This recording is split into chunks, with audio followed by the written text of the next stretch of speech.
Chennai metro rail திட்டத்தின் 2ஆம் கட்ட பணிகளுக்கான செலவினத்தை ஒன்றிய அரசும் மாநில அரசும் 50:50 என்கின்ற விகிதாச்சாரத்தில் மேற்கொள்வதற்கு ஒன்றிய அரசு ஒப்புதல் அளித்திருந்தாலும் அதன்படி மாநில அரசுக்கு கிடைக்க வேண்டிய பலன்கள் இன்றளவும் முழுமையாக கிடைக்கப்பெறவில்லை.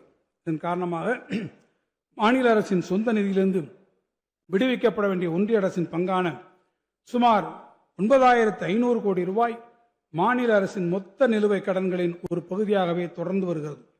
இதனால் மாநிலத்தின் கடன் மற்றும் மொத்த உள்நாட்டு உற்பத்தி விகிதம் உயர்ந்து காணப்படுவது மட்டுமல்லாமல் மாநிலத்திற்கு உரிய கடன் திரட்டும் திறனையும் பாதித்துள்ளது. இதனால் மாநில அரசின் பணப்புழக்கமும் பாதிக்கப்பட்டுள்ளது.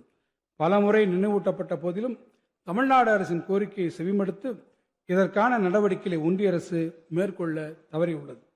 நடப்பு நிதியாண்டில் மாநில அரசு எதிர்கொண்டு வரும் இத்தகைய சவால்களால் ஒன்றிய அரசு மாநில அரசின் நிதிநிலையில் ஏற்படுத்தியுள்ள அழுத்தமானது மாநிலத்தின் நிதிநிலையில் நெருக்கடியை ஏற்படுத்தியுள்ளது.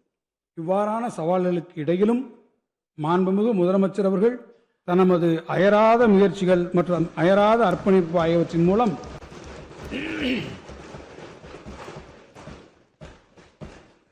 தமிழ்நாட்டு மக்களுக்கு அளித்த வாக்குறுதிகள் அனைத்தையும் நிறைவேற்றுவதை உறுதி செய்துள்ளார்கள்.